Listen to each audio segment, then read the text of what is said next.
मोक्षमार्गस्य नेतारं भेत्तारं कर्मभूभृतां ज्ञातारं विश्वतत्त्वानां वन्दे तद्गुणलब्धये।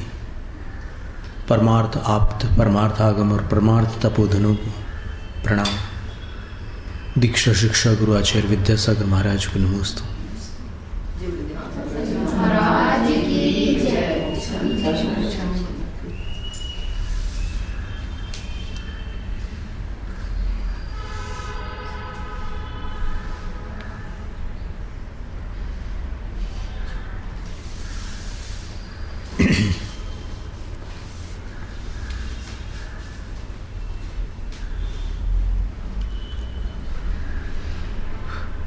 तो गोत्र कर्म नाम की कोई वस्तु नहीं होती, ऐसे तर्क दिए उसने, शंकाकार ने। आचार्य उत्तर देते हैं ना, ऐसा नहीं है। जिन वचनस्यासत्यत्व विरोधात्, जिन वचन के असत्य पने में विरोध आता है, तद विरोधो भी, वह विरोध भी तत्र तत्कारणा भावतो गम्यते। जिनेंद्र भगवान में असत्य के कारणों का अभाव होने से जाना जाता है। यानी क्या हुआ कि भगवान के वचन असत्य क्यों नहीं हो सकते? तो उसका उत्तर यह है कि भगवान में असत्य का कोई कारण नहीं बचा। असत्य के दो ही कारण हैं, अज्ञान और कषाय। तो भगवान के पास केवल ज्ञान है और भगवान के पास वीतरागता है। तो अज्ञान का प्रतिपक्षी केवल ज्ञान हो गया और कषाय का प्रतिपक्षी वीतरागता हो गई। तो कारणों का अभाव होने से असत्य संभव नहीं है। न च केवल ज्ञान विषयी कृतेषु अर्थेषु सकलेष्वपि रजुजुषाम ज्ञानान प्रवर्तन्ते। केवल ज्ञान के विषय को प्राप्त समस्त पदार्थों में छद्मस्थों का ज्ञान, अर्थात जो केवली नहीं है, जो असर्वज्ञ है, उनके ज्ञान प्रवृत्त नहीं हो सकते। यानी अपन यहाँ पर बिना केवल ज्ञान के कह दें कि गोत्र का अस्तित्व नहीं है, तो अपना ज्ञान वहाँ तक जा नहीं सकता जहाँ तक केवली का ज्ञान जाता है।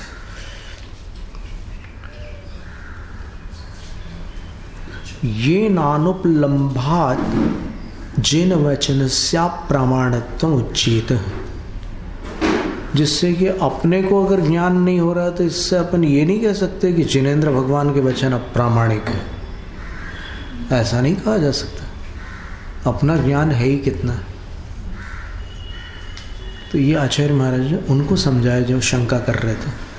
फिर आचार्य कहते हैं, बहुत सुंदर बात कह रहे हैं, न च निष्फलम गोत्रम। गोत्र निष्फल नहीं है, उसका फल अवश्य जीव को प्राप्त होता है। कैसे? तो दीक्षा योग्य साध्वाचरणानां साध्वाचारैः कृत संबंधानां आर्य प्रत्याविधान व्याहार निबंधनानां पुरुषाणां संतानः उच्चैर्गोत्रम तत्रोत्पत्ति हेतु कर्माप्युच्चैर्गोत्रम।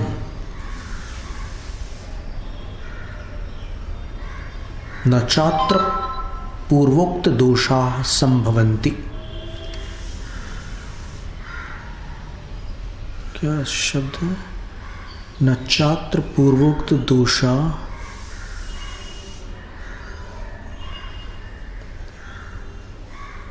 संभवद विवन्ति विरोधात्।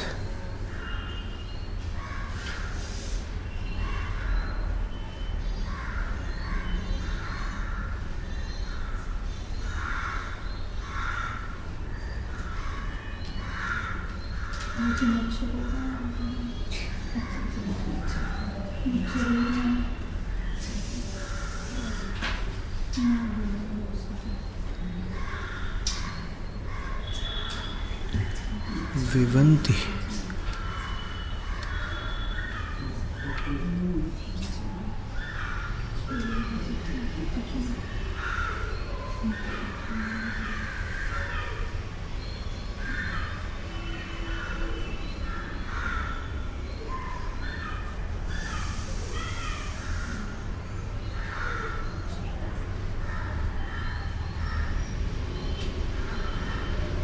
सही बात है। ये मुद्रण की चूक थी। दूसरी प्रति हमने षटखंडागम की निकाली 13वें भाग धवला की, तो न चात्र पूर्वोक्त दोषाः संभवन्ति, ये शब्द है। वहाँ संभवत विवंती, विवंती का अर्थ हमारी समझ में नहीं आ रहा था। यहाँ पर संभवंती है, विवंती नहीं है, विरोधात। तो बहुत सुंदर बात लिखी है कि दीक्षा के योग्य प्रशस्त आचरण वालों का, प्रशस्त आचरण वालों के साथ जो संबंध होता है, वैवाहिक आदिक संबंध होता है, तो उनके आर्य प्रत्याभिधान,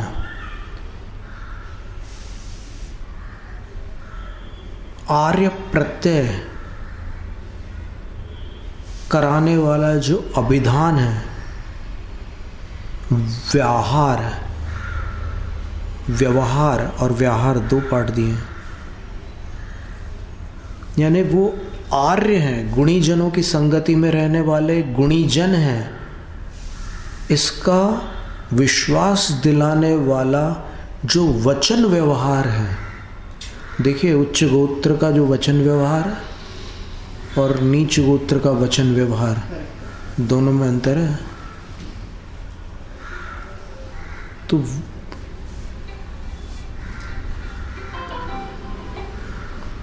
उनसे संबंधित जो पुरुष हैं, उनकी संतान उच्च गोत्री है, और तत्रोत्पत्ति हेतु कर्माप्युच्चैर गोत्रम, और उनके संतान रूप से जो उत्पत्ति हो रही है उसमें कारणभूत जो कर्म है वो उच्च गोत्र है। यानी ऊंचे आचरण वालों की संतानों में जन्म होना उच्च गोत्र। संगति से भले बीच में कुछ विकृति आ जाए, पर मूलतः वो जो संतान परंपरा चली आ रही है वो उच्च संस्कार और उच्च आचरण से संबंध रखने वाली परंपरा है।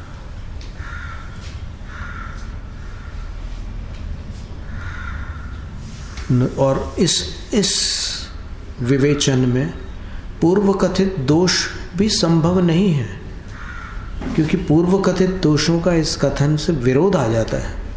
तद विपरीतम नीचैर गोत्रम, और उससे विपरीत जो है वो नीच गोत्र है।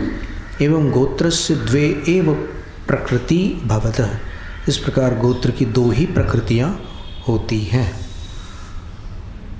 बहुत ही सुंदर वर्णन है।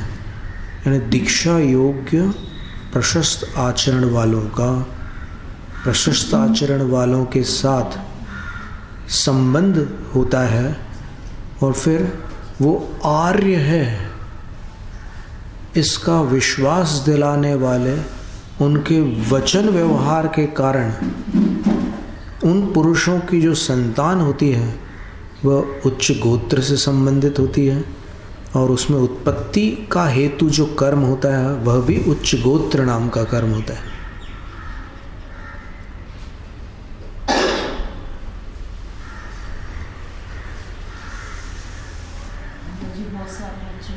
कोई बन बैठने में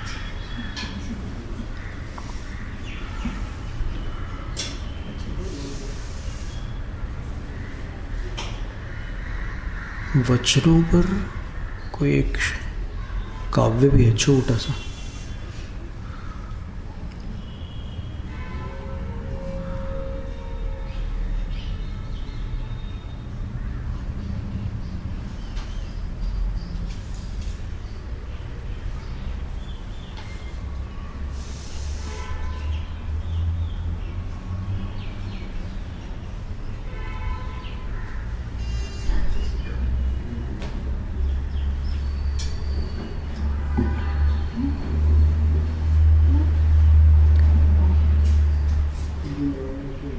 बोली का स्तर उच्च हो किंतु न हो स्वर उच्च। ध्यान से सुनना। बोली का स्तर उच्च हो किंतु न हो स्वर उच्च। स्तर ऊंचा हो बोली का, स्वर ऊंचा न हो।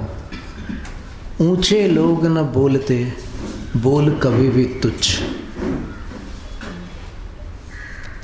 कड़वाहट में भी रहे संयत वार्तालाप, हल्की भाषा बोलना वाणी का अभिशाप।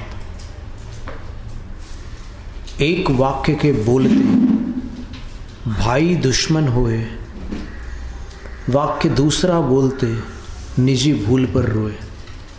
यानी एक वाक्य बोलोगे तो भाई दुश्मन हो जाएगा, और दूसरा वाक्य बोलोगे तो वही भाई जिसने गलती की है और आपके बोलने से दुश्मनी हो रही है उसकी, अगर आप दूसरे शब्दों में बोलोगे तो फिर वो आंसू बहाएगा कि मेरे से गलती हो गई। विनय भाव जैसे बने ज्ञानी की पहचान, सार अधिक विस्तार कम है वाणी की शान। शब्द सरल भाषा मधुर, निर्मल दिलो दिमाग, अगर रहे तो क्यों लगे संबंधों में दाग। कड़वे शब्दों से ही तो संबंध बिगड़ जाता है। जब गोली बोली बने दिल में घाव बनाए, जब बोली गोली बने दिल के घाव मिटाए। यमक अलंकार, ये श्लेष यमक अलंकार। झूठ अकारण क्यों कहें, चुप रहने में सार, सच की शक्ति अपार है, अधम वचन बेकार। तोता बंधन में पड़ा, इसका दोषी कौन, यह वाणी का दोष है सबसे उत्तम मौन। पायल पाँवों में बंधे करती जो झंकार, शोभा पाता कंठ में मौन रहे जो हार। वो झंकार करती इसलिए उसको पैरों का स्थान मिलता है, जो मौन रहता है उसको हृदय में कंठ में स्थान मिलता है, हीरे का हार। उचित वचन अनुचित समय कहलाता अज्ञान, उचित समय अनुचित वचन संकट का आह्वान। जहाँ योग्य जैसे वचन मर्यादा को पाल, अनुभव के आधार पर बोले बोल संभाल। ये हमने विद्यार्थियों के लिए लिखा था। उनके किसी शिक्षक ने उनके हमसे बोला था कि इनको आप कुछ सिखाओ, ये उल्टा सीधा बोलते हैं तो इनको अच्छी बोली आ जाए। तो फिर हमने ये लिख दिया था। वाराणसी की बात है, सैदवाद महाविद्यालय, सैदवाद विद्यालय है ना वर्णी जी वाला, वहाँ के विद्यार्थियों के लिए लिखा था। ये घर भी कैसा कोटेशन बना के सब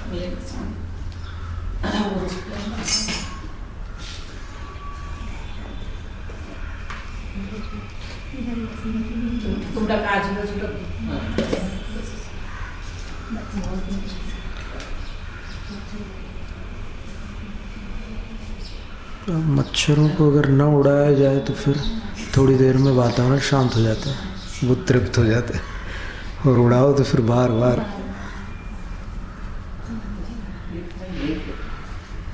तो ये कितनी सुंदर बात सुनने मिली आज गोत्र के बारे में। मनुष्यों की प्रधानता से कथन कर रहे हैं कि दीक्षा के योग्य प्रशस्त आचरण वालों का प्रशस्त आचरण वालों से जब संबंध होता है, और जब वो आर्य है, गुणीजन है, इसका विश्वास दिलाने वाले वचनों का व्यवहार देखने को मिलता है, तो ऐसे पुरुषों की जो संतान होती है वो उच्च गोत्री कहलाती है। और उसमें उत्पत्ति में, उसमें उत्पन्न होने में कारणभूत जो कर्म होता है वो उच्च गोत्र कर्म होता है। और तद विपरीतम नीचेर गोत्रम, उससे विपरीत कि दीक्षा के अयोग्य अप्रशस्त आचरण वालों का गलत आचरण वालों के साथ जो संबंध होता है और वो गुणी नहीं है, इसका विश्वास दिलाने वाले उनके वचनों से परिचय मिल जाता है कि ये गुणीजन की श्रेणी में नहीं आते, कैसे घटिया बातें कर रहे हैं। तो ऐसे पुरुषों से जो संतान उत्पन्न होती है वो नीच गोत्री होती है। यानी वचनों का कितना महत्व दिया है उन्होंने।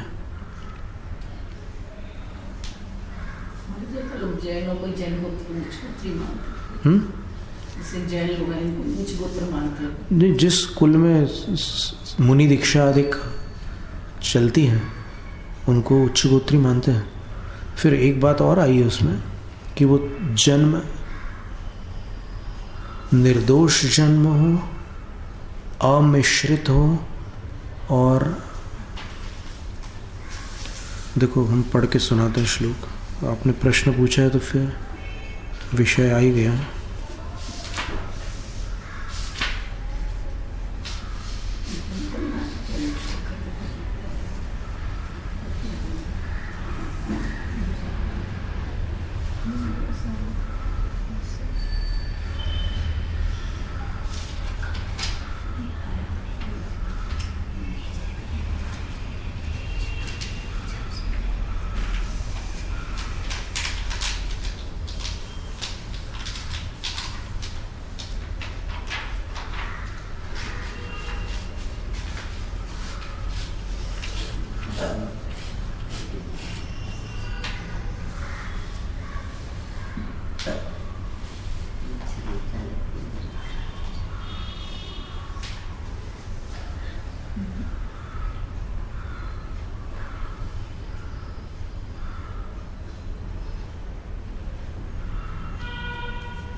उच्च गोत्र के भी 3 भेद हैं और नीच गोत्र के भी 3 भेद हैं।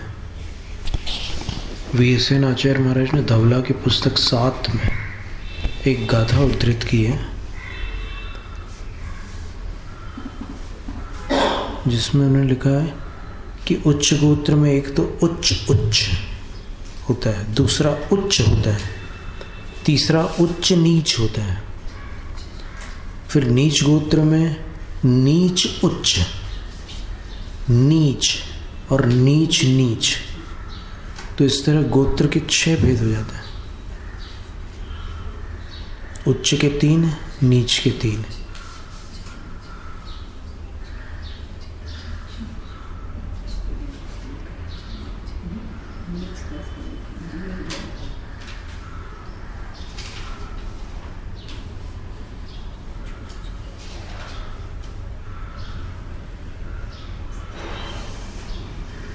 अब दीक्षा के लिए सज्जातित्व का एक महत्वपूर्ण विषय है। महापुराण के 39वें पर्व में आता है कि दीक्षा किन को मिलती है।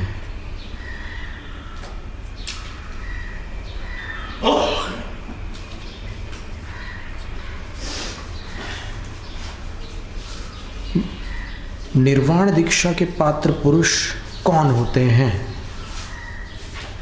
158वां श्लोक है, उसमें लिखा है निर्वाण दीक्षा है मुनि दीक्षा, दिगंबर दीक्षा। विशुद्ध कुल गोत्रस्य सद्वृत्तस्य वपुष्मतः दीक्षा योग्यत्व मामनातं सुमुखस्य सुमेधसः। महापुराण। जिसके कुल और गोत्र विशुद्ध है, अर्थात जो दुराचार, अपवाद और जाति संकर आदि दोषों से रहित होने से सज्जाति है, जो सदाचारी है, जो स्वस्थ एवं सांगोपांग शरीर से संपन्न है, जो सौम्य मुख वाला है और जो सुमेधा अर्थात प्रतिभाशाली है, ऐसे पुरुष के दीक्षा की योग्यता मानी गई है।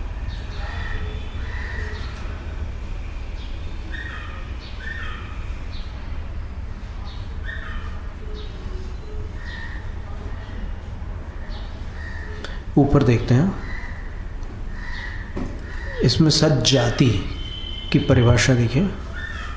सनजन्म परिप्राप्तौ दीक्षा योग्ये सदन्वये विशुद्धं लभते जन्म सैषा सज्जातिरुच्यते। विशुद्ध कुल जात्यादि संपत् सज्जातिरुच्यते। उदितोदित वंशत्वं यतोभ्येति पुमान् कृति। पितुरन्वय शुद्धिर्या तत्कुलं परिभाष्यते। मातुरन्वय शुद्धिस्तु जातिरित्यभिलभ्यते। विशुद्धिरुभयस्यास्य सज्जातिरनुवर्णिता यत् प्राप्तौ सुलभा बोधि रबलोपनतैर्गुणैः।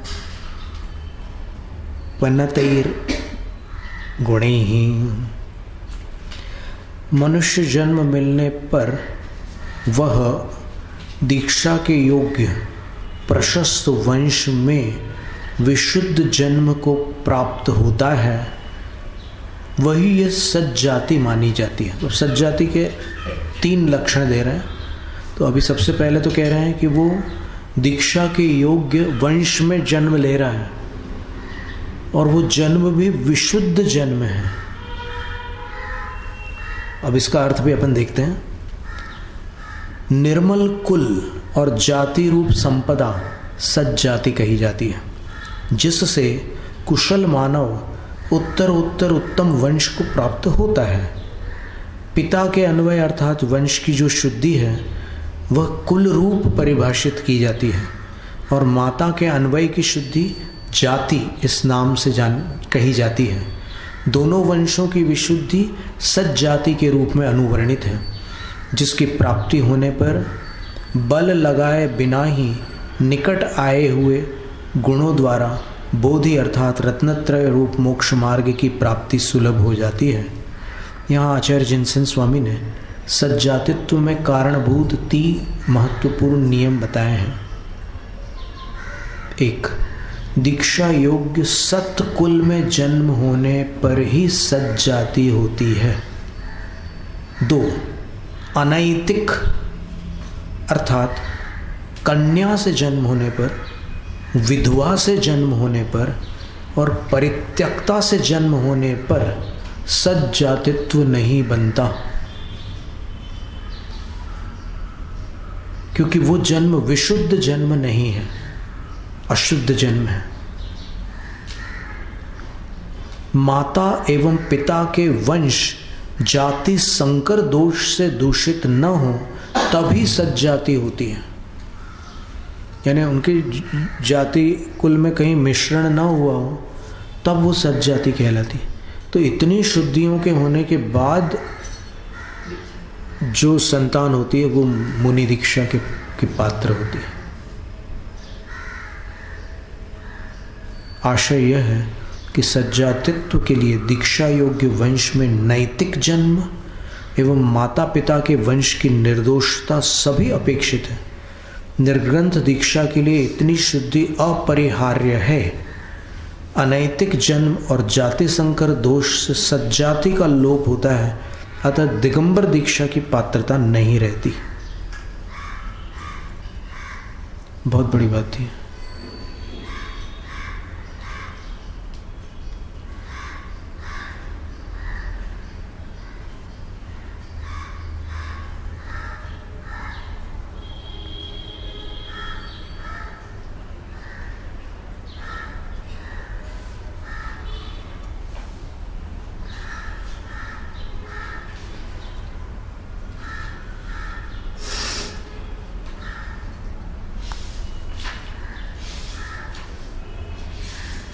अब वो 15वीं पुस्तक वाला जो आप दे रहे थे रेफरेंस, वो हमने देखा 152 पृष्ठ लिखा है क्या?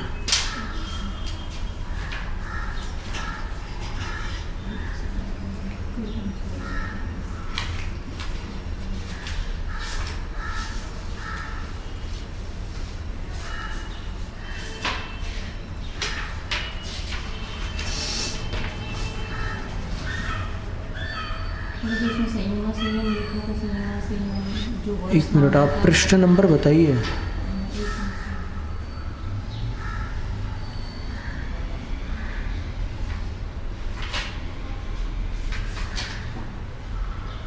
पंद्रहवीं पुस्तक जो लिखी है ना उन्होंने धवला की, उसका पेज नंबर बताइए।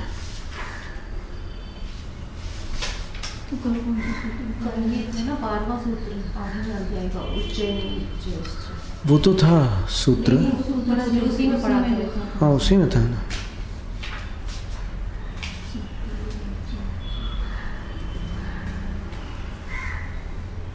कोई आकुलता नहीं है।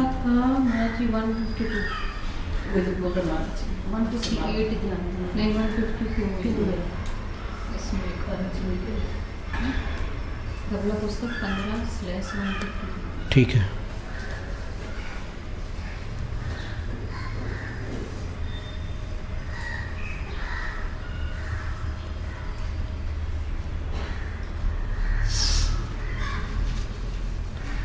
स्त्री वेद की जगन स्थिति।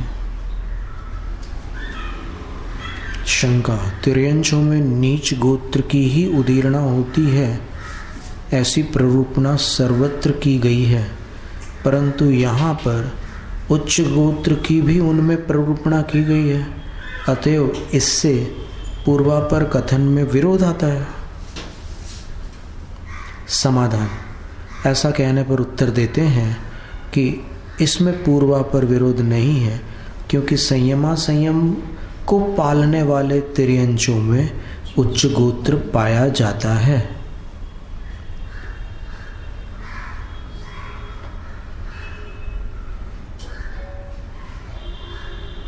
शंका, यदि उच्च गोत्र का कारण देश संयम और सकल संयम है, तो फिर मिथ्या दृष्टियों में उसका अभाव होना चाहिए। समाधान, ऐसी आशंका करना योग्य नहीं है, क्योंकि उनमें भी उच्च गोत्र के निमित्त से उत्पन्न हुई संयम ग्रहण की योग्यता की अपेक्षा उच्च गोत्र होने में कोई विरोध नहीं है। अच्छी बात लिखी है। इसका मतलब ये हुआ कि जब कोई तिर्यंच, वो जन्मतः तो नीच गोत्र ही होते हैं, लेकिन जब अणुव्रती हो जाते हैं तो उनमें गोत्र संक्रमण की एक घटना होती है कि जो नीच गोत्र उदय में था वो अब संक्रांत होकर, अर्थात बदल करके उच्च गोत्र के रूप में उदय में आता है। गोत्र संक्रमण होता है। अच्छी सुंदर बात थी। एक साथ होता है, उच्च गोत्री हुए और देश संयम धारण किया। क्या बोल रहे हो? एक साथ होता है, उच्च गोत्री हुए और देश संयम धारण किया। कौन? तिर्यंच जन्मतः नीच गोत्री है, देश संयम धारण किया तो गोत्र संक्रमण होने पर उच्च गोत्री हो गए। मनुष्यों में ऐसा नहीं होता है। लेकिन ऐसा उल्लेख आया है कि पंचम गुण स्थान में भी नीच गोत्र का उदय रहता है, ऐसा उल्लेख तो आया हुआ है।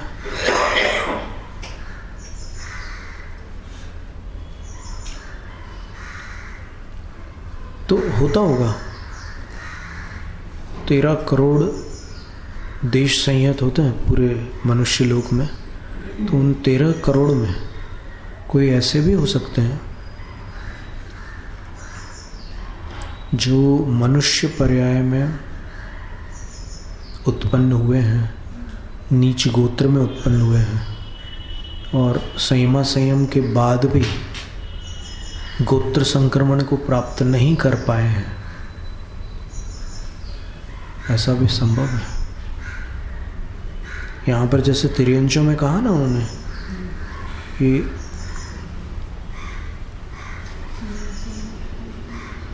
उच्चा गोदस्व परिगुणा परुविदा तीर्ण पुव्वा और विरोहोत्ति भणिदे न तिरिखेसु संजमा संजम परिवालन वालयंतेसु उच्चा गोदत्तोवलंभादो। संयम का परिपालन करने वाले तिर्यंचों में उच्च गोत्र पना उपलब्ध होता है।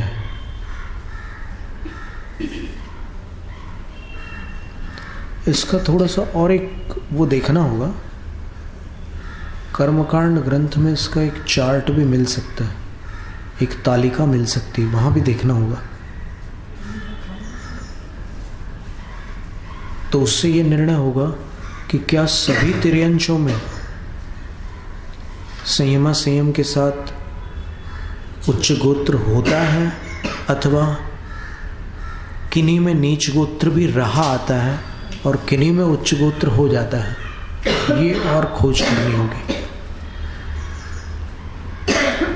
मनुष्यों में भी ऐसा होता होगा तो जो दीक्षा नहीं ले पा रहे हैं नीच गोत्र कारण। किसमें? सज्जातित्व हो तो ही मुनि दीक्षा। नहीं तो जो सज्जातित्व में मुनि दीक्षा नहीं ले पा रहे हैं वो एक अलग विषय है, क्योंकि मुनि दीक्षा लेना सबके बस की बात है ही नहीं, वो तो अति दुर्लभ है। नहीं, जो गोत्र के कारण, तो वो गोत्र के कारण नहीं ले पा रहे ये नहीं कह सकते, राग के कारण नहीं ले पा रहे। उच्च गोत्र में जन्म हो गया लेकिन अब राग रंग में ऐसे लगे हैं कि नहीं ले पा रहे दीक्षा। चक्रवर्तियों ने नहीं ली दीक्षा, 2 चक्रवर्तियों ने कहाँ ली दीक्षा, तो फिर वो उनका गोत्र नीचे थोड़ी हो गया, वो राग के कारण नहीं ले पाए। और वैराग्य हो तब दीक्षा लेंगे, वैराग्य इतना आसानी से होता भी नहीं है। नेमिनाथ भगवान की कथा में लिखा है उत्तर पुराण में कि वो दूसरों की पीड़ा देखकर विरक्त हो गए, लोग अपनी पीड़ा में भी वैराग्य को प्राप्त नहीं होते, ऐसा श्लोक लिखा उसमें।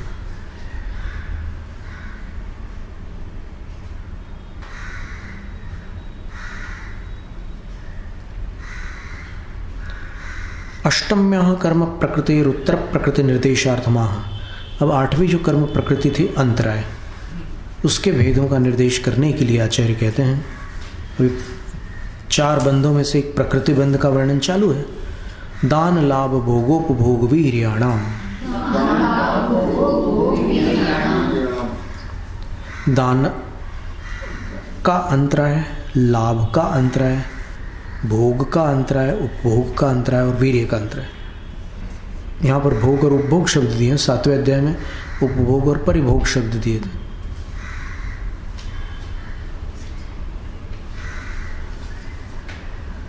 तो इन पर, इनके विषय में अंतराय डालने वाला जो कर्म है वो अंतराय कर्म है। तो 5 भेद हो गए अंतराय कर्म के। दानस्य अंतराय, लाभस्य अंतराय इत्यादि दानादि परिणाम व्याघात हेतुत्वात् तत् व्यपदेशः। दानादिक के भावों का घात करने वाला ये घाती कर्म है। यद उदयात् दातु कामोपि न प्रयच्छति। जिस कर्म के उदय से देने की कामना करते हुए भी देता नहीं है, इच्छा होती है देने की लेकिन देता नहीं है, ऐसा कई बार होता है। ये बोलियों की जो पद्धति है ये बहुत पुरानी नहीं है। पहले तो ये नियम था कि अपनी वार्षिक आमदनी के अंदर जितनी भी कमाई हो रही है उसका 6ठा भाग धर्म के लिए निश्चित है। भाव संग्रह में गाथा ही लिखी है कि अगर 6 लाख कमाया किसी ने तो 1 लाख तो फिक्स है धर्म के लिए। अब फिर ये बोली की पद्धति बाद में शुरू हो गई, इसलिए में क्या है कि बोलियाँ जो होती है वो व्यापारिक जगत में लगती है, कई स्थानों पर लगती है। यहाँ तक कि वो जो गुलाम प्रथा वाले लोग थे ना, वो गुलामों की बोलियाँ लगाते थे। और बोलियाँ रत्नों की भी लगती है, बोलियाँ एंटीक वस्तुओं की भी लगती है, पुरानी जो चीज़ें रहती है उनकी भी बोलियाँ लगती है। बोलियाँ कई चीज़ों की लगती थी, वो व्यापारिक जगत की एक प्रवृत्ति है बोली। और यहाँ पर धार्मिक जगत में अब उसका प्रवेश हो गया तो अब उसके विषय में कोई टिप्पणी तो नहीं कर सकते अपन, पर धार्मिक जगत में जब इतर संप्रदाय वाले वो आवाज़ें सुनते हैं अपनी, तो फिर प्रभावना नहीं होती है। उनमें से कुछ लोगों को ईर्ष्या होती है कि देखो ये लोग ऐसे माइक पर बोली लगाकर हम लोगों को नीचा दिखा रहे हैं, ऐसी फीलिंग्स आ जाती है।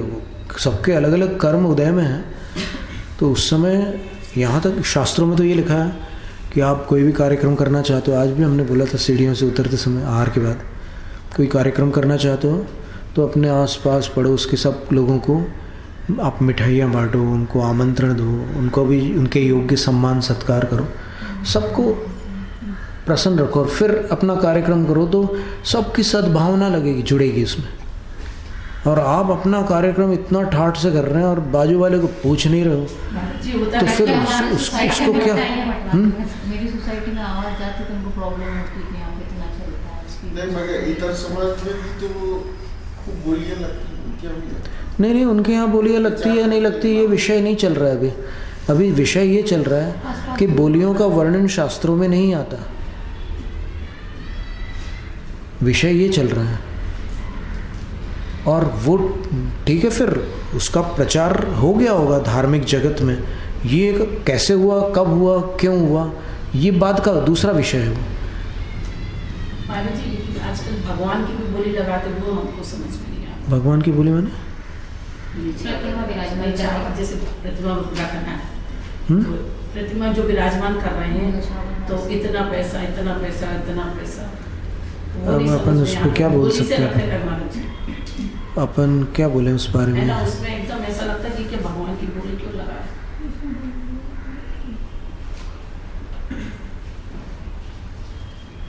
जल यात्रा में एक बालक अभिषेक करना चाहता था जबलपुर में, आकाश नाम था उसका। तो फिर वहाँ उसको बोले कि तुमने बोली नहीं लगाई ना, तुम बाहर जाओ यहाँ से।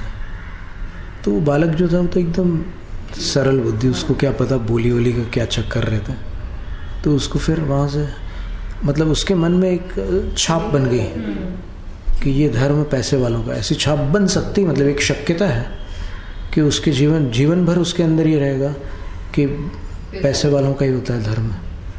तो उसको अगर प्रेम से समझा दें कि अभी इन लोगों को करने, तो बाद में जब सब लोग करेंगे तब तुम आ जाना, तो फिर काम अच्छा हो जाता था। क्या कि एक एक इंसान की कीमत होती है, ऐसा नहीं है कि वो फोकट का है वो आदमी। हर प्राणी मूल्यवान होता है। क्या पता वो बड़ा होकर क्या बन जाए और फिर कितना धर्म के लिए वो उपकारी सिद्ध हो सकता है। तो किसी को अपन ऐसा उसकी एक मर्यादा का ध्यान रखना अच्छा रहता है। टीवी में भी ना दिन भर ये बोली पैसा आता तो श्रद्धा कम हो जाती। वो आप देखिए उसमें क्या शक्यता है। और हमने तो ये भी देखा है कि बिना बोले के भी दान तो हो सकता है। एक बार हमारे सानिध्य में खुद हुआ था।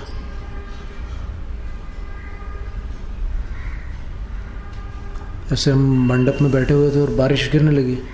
वो चंद्रसेन कवि वगैरह भोपाल वाले वहाँ उपस्थित थे, और फिर जिनेश ब्रह्मचारी जी थे जबलपुर गुरुकुल वाले, और सब लोग बैठे हुए थे। और वार्षिक महोत्सव चल रहा था महाराष्ट्र में, विदर्भ में, भातकुली में। तो फिर एक जन ने बोला कि यहाँ पर एक भव्य प्रबंध हो, उसके लिए मैं अपना कुछ योगदान देना चाहता हूँ। तो उससे प्रेरित होकर और भी लोगों ने कहा कि हम भी अपना योगदान देना चाहते हैं।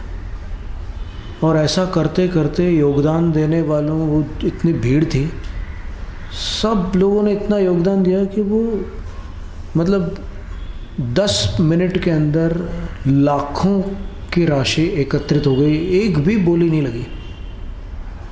तो इसलिए एक हमारे अंदर तो ये विश्वास है कि बोली से ही धन इकट्ठा हो, इससे विपरीत अनुभव हमारा है कि एक भी बोली लगाए बिना धन एकत्रित हो जाता है।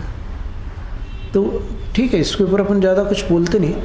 अपन जो शास्त्र में है वो ठीक है कि अपनी आमदनी का छठा हिस्सा आप धर्म के लिए रखो। और फिर अगर कहीं पर ऐसा कोई प्रसंग है जहाँ पर निर्णय करना मुश्किल है कि इसको मौका दें या उसको मौका दें, तो फिर उसके लिए कोई उपाय कर सकते हैं। और उपाय, अब क्या उपाय करें ये आप हमसे मत पूछो। ये बनिया का जो दिमाग होता है ना, वो संसार में बेजोड़ होता है। तो कोई ना कोई रास्ता निकाल करके इतना सुंदर प्रबंध हो सकता है कि सब प्रसन्न हो जाएंगे। अगर आप अपनी जो चतुराई आप वहाँ लगा रहे हैं दुनियादारी में, वो अगर यहाँ पर एक कुशल मार्ग निकालने के लिए आप लगाओगे तो फिर बहुत अच्छा काम हो सकता है, कोई बात ही नहीं है। तो ये 4 कार्यों में जो विघ्न उत्पन्न हो जाते हैं, देने की इच्छा होती है, देता नहीं है, पाने की इच्छा होती है, पाता नहीं है, भोगने की इच्छा होती है, भोग नहीं पाता, उपभोग की इच्छा होती है, उपभोग नहीं हो पाता, और उत्साह की कामना होती है लेकिन शरीर ढीला पड़ जाता है, साथ नहीं देता, शक्ति नहीं होती। तो ये सब अंतराय कर्म का फल है। व्याख्याता प्रकृतिबंध विकल्पाः, प्रकृतिबंध के भेद इस प्रकार उनकी व्याख्या यहाँ पर पूर्ण हुई। इदानीं स्थितिबंध विकल्पो व्यक्तव्यः, अब स्थिति बंध का जो भेद था, 4 भेद थे ना कर्म बंध के, तो उसमें दूसरा स्थिति बंध था, तो उसके जो भेद हैं वो अब बताने योग्य हैं। सा स्थितिर्द्विविधा, स्थिति के 2 भेद हैं, उत्कृष्टा जगन्याच, उत्कृष्ट स्थिति और जगन्य स्थिति। तत्र यासां कर्म प्रकृतीनाम उत्कृष्टा स्थिति समाना तन निर्देशार्थम उच्यते। अब इनमें जिन प्रकृतियों की उत्कृष्ट स्थिति एक समान होती है उनको एक ही सूत्र में बता देते हैं। 4 कर्मों की स्थिति एक समान होती है, उत्कृष्ट स्थिति। आदितस्तिसृणा मंतरायस्य च 30 सागरोपम कोटि कोट्यः परा स्थिति।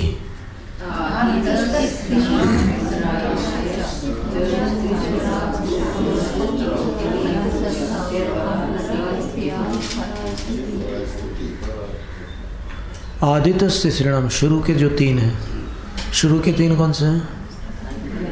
इसी अध्याय के सूत्र में दिया ना, ज्ञान दर्शनावरण वेदनीय मोहनी, तो यहाँ वेदनीय तक लेना 3, क्योंकि ज्ञानावरण दर्शनावरण और वेदनीय ये 3 हो गए शुरू के। और फिर चौथा कौन सा लेना? अंतरायस्य च, अंतराय।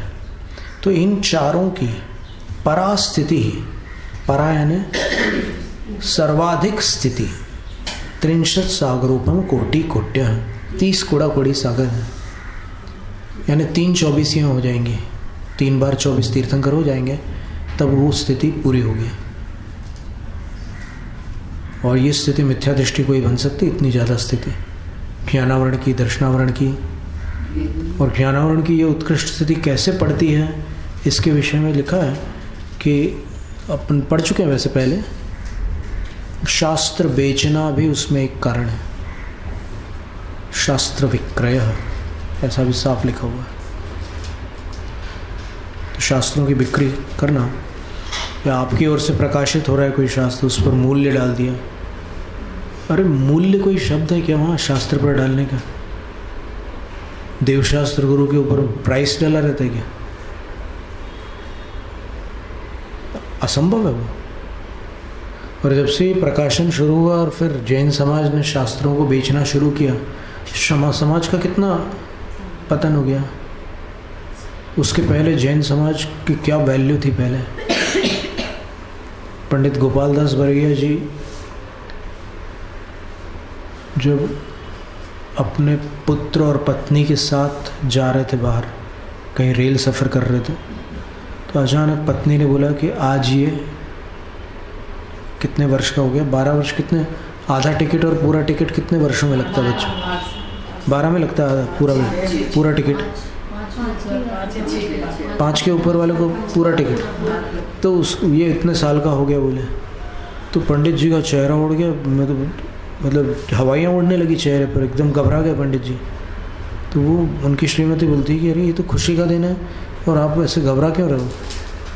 तो फिर बोले कि बहुत बड़ी गलती हो गई, मुझे अगर पहले मालूम होता कि ये रेल सफ़र के बीच में इसकी उम्र बढ़ रही है तो फिर मैं पूरा टिकट लेता इसका, मैंने आधा टिकट ले लिया। तो फिर वो जब रेलवे स्टेशन पर उतरते हैं तो स्टेशन मास्टर से जा कर के कहते हैं कि मैं फ़ाइन भरने आया हूँ, मुझे जुर्माना आप रसीद काट दीजिए, मेरे से एक गलती हो गई थी। तो बोले कि क्या गलती हो गई थी, कौन हो तुम? तो बोले मेरे से ये गलती हो गई थी कि मेरा बेटा आज रेल सफ़र में ही उसका जन्मदिन आ गया और उसकी पूरी टिकट वाली उम्र हो गई और मैंने वहाँ से आधी टिकट खरीदी थी। तो फिर बोले कि ये तो तुम्हें ही मालूम था और किसी को तो मालूम नहीं था, तो कौन तुम्हें पकड़ सकता था? बोले कि मेरी आत्मा ने तो मुझे पकड़ ही लिया था ना। तो बोले कि साहब आप कौन हैं? तो बोले जैन।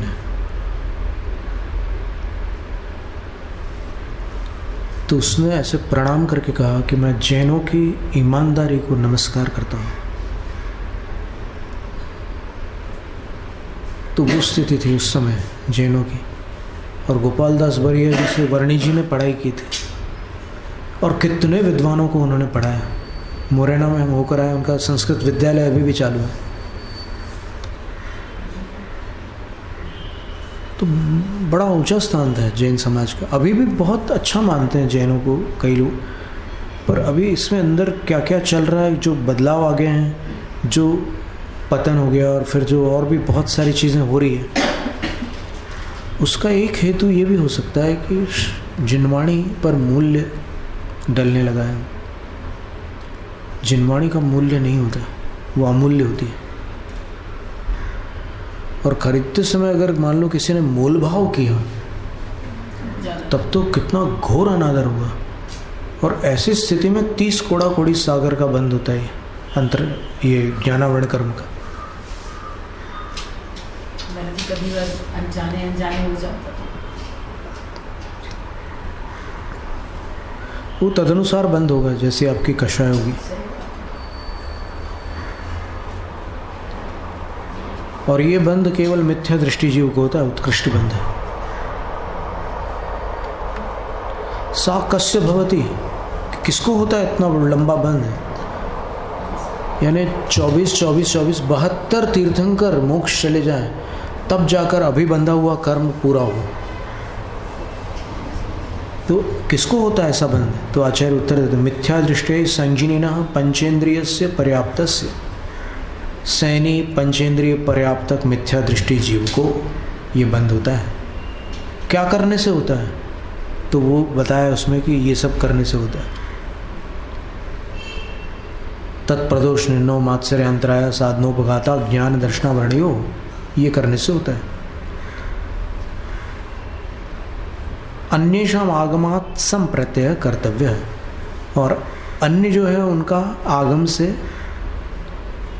ज्ञान कर लेना। मोहनीय से उत्कृष्ट प्रतिपत्त्यर्थमा, मिथ्यात्व की उत्कृष्ट स्थिति कितनी होती है उसकी जानकारी के लिए आचार्य कहते हैं सप्ततिर मोहनीयस्य, 70 कोड़ा कोड़ी सागर। 70 कोड़ा कोड़ी का अर्थ होता है 7 चौबीसी। 7 चौबीसी निकल जाए तब जाकर के पूरा होगा। इसका मतलब ये हो गया, वो तो 30 कोड़ा कोड़ी सागर था, तो 30 कोड़ा कोड़ी सागर में 1.5 कल्प काल निकला, और 70 कोड़ा कोड़ी सागर में 3.5 कल्प काल निकल जाते हैं। वो तो एक समय की 70 कोड़ा कोड़ी, और ऐसे कितने समय की? हाँ, वो कितने से अंतर्मुहूर्त तक के इतनी स्थिति का बंद हो सकता है। उसके बाद फिर कषाय थोड़ी कम होती है, तो इतनी स्थिति फिर उसके बाद नहीं बन सकती, कम हो जाती है। तो लगातार अंतर्मुहूर्त तक के वो ऐसे भाव बनते हैं, तो कितने काल तक के वो उसका फल मिल सकता है। जैसे क्रोध की स्थिति ज़्यादा रहती कई बार, इयमपि परा स्थितिर मिथ्या दृष्टि संजीव पंचेन्द्रियस्य पर्याप्तकस्य आवश्यया, यह उत्कृष्ट स्थिति भी मिथ्या दृष्टि को सैनी पंचेन्द्रिय पर्याप्तक को बंधती है, ऐसा जानना।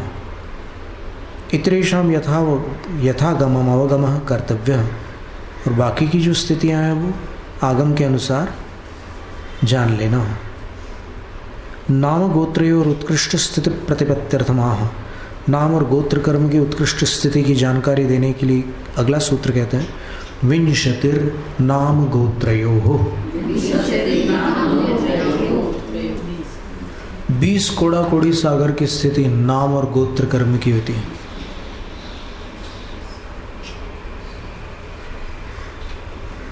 अथायुष कोत्कृष्ट स्थिति उच्यते। अब आयु की कितनी उत्कृष्ट स्थिति है? ये 7 हो गए ना, 7 कर्म हुए कि नहीं? ज्ञानावरण, दर्शनावरण, वेदनीय, अंतराय, फिर मिथ्यात्व, फिर नाम और गोत्र, 7 कर्म हो गए। फिर मोहनी में मिथ्यात्व और अनंतानुबंधी की 40 कोड़ा कोड़ी सागर स्थिति होती है।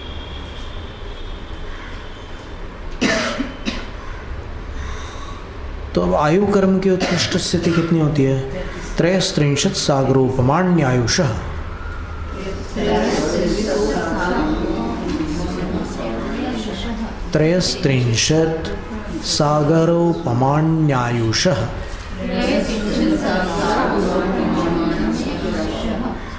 63 33 सागर आयु की उत्कृष्ट स्थिति होती है। 33 सागर से ऊपर कोई आयु नहीं हो सकती।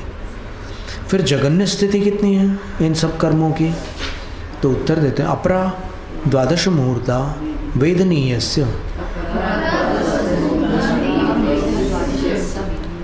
वेदनीय यानी साता वेदनीय की जो जगन्य स्थिति है वो 12 मुहूर्त की है।